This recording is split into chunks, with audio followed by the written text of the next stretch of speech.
Welcome back, YouTube, to another painting update. This week, not too much of an exciting update. 12 horses is what I did. Nothing crazy. I really wanted to do at least be like halfway started on the riders, but it just didn't work out that way. But I was able to complete these guys in about a week. Uh, this was the first time I've ever used contrast paints, which I think I like. Um, I got a consensus from the family, and they think that the contrast paints are the way to go on the horses. I bought three different browns of contrast. Gore Grunter Fur, which is like a medium brown. Sigor Brown, which is a dark brown, and then Snake Bite Leather, which is like a light. It's almost like a. It's this color of horse right here, like a light tanned leather. I don't know. The color will come to me. But yeah, these are 12 horses for the armored Persian cavalry that were going to be armed with javelins. I don't need this unit for marathon. We're done painting everything we need for marathon. I just need to paint the boats. I did complete the second boat this week as well, so that is done. I do need to paint the boats now. So that's like the last thing that needs to get done for the battle, and then we can actually have the battle. And then for Thermopylae, I need to do a unit of 10,000 and probably one of the Great Kings that I want to do. So one of the bases for the Great Kings. But I'll go ahead and show off what I got done here. Three of them had the leopard skins. This is my first time doing leopard. I think it turned out okay for a first attempt at leopard. It's not like mind-blowingly good, but it's not bad either.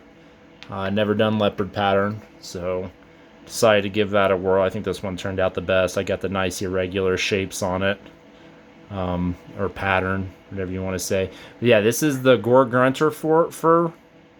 As you see there, the shadowing's really nice. I painted them white. I just primed them with white AK Interactive primer. And I will say, the contrast paints dry really, really, really fast. So you got a very minimal amount of time to work with it how you want to get it before it starts coffee staining. So you really gotta, it's kind of a like, you gotta know what you're doing. You gotta get in, get out, get it done fast and let it dry. Because if you even leave it alone for a minute or two and then try to come back and mess with it, it'll start coffee staining on you pretty bad. So you got to watch for the pulling and all that. This is the Sigor Brown. Honestly, I think the way to go with this one, it's not bad. It looks a little bit better in person, but I think diluting it a little bit is kind of the way to go on it. Now, if I wanted to, I could definitely do just a highlight on this one, just on the raised musculature there of the horse, and I think it would be really tops if I did that. And then this is the snake bite leather one, my least favorite, but it's good to have a chestnut, a lighter color horse in there. That one obviously turned out pretty good, but I think the medium brown honestly is where it's at. Like, yeah, that's the which one is it? Gore Grunter. That's kind of where it's at. I kind of for the hairs, I did a few different things. Some of them have just snake bite leather for hairs. A couple I did in the Sigor Brown, and then I did a couple. I painted with ivory and then did a wash over it to kind of give it that blonde look. So I did the mames. Oh, and then I did a black. And the black, I kind of made my own contrast paint out of Vallejo black. I just diluted the hell out of it because Vallejo black has some good coverage. and it kind of gave me that really nice slight highlight look. But yeah, that's how I did it. Some of them had these headdresses on them. I just painted those pink. I think it's supposed to be the hair from the horse just rolled up, but I went ahead and painted it pink just to give it a little bit more interest.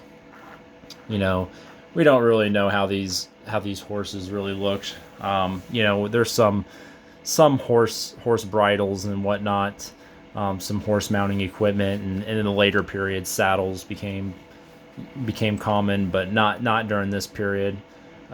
So you know, a lot of this is kind of just best guess, do as you will type stuff, which is more or less what I've done. So that is this week's painting update. Next week, I should theoretically be able to paint a ton next week because my little one's going to be at the grandparents, and so that'll leave me the nights and evenings to just hang out with the wife and paint. Not to mention Thursday and Friday, I should get a decent amount of painting done in itself, and even the weekend. So I could potentially get a couple units done next week, which I'm really hoping for.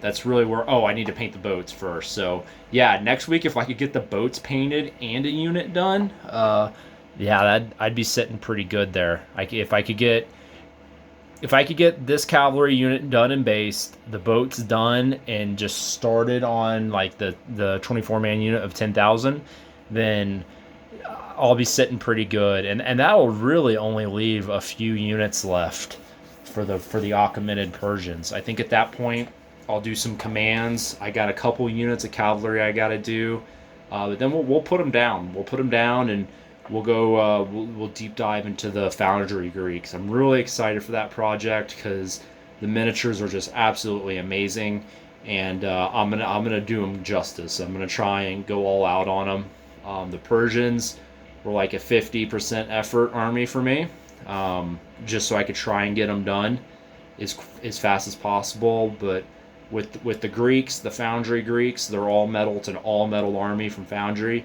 I'm gonna do them justice and give them some TLC.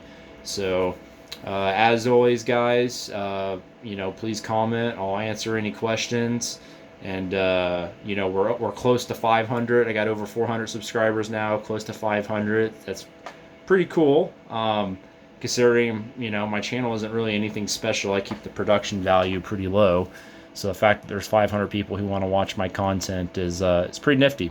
So until next time, guys, keep on painting.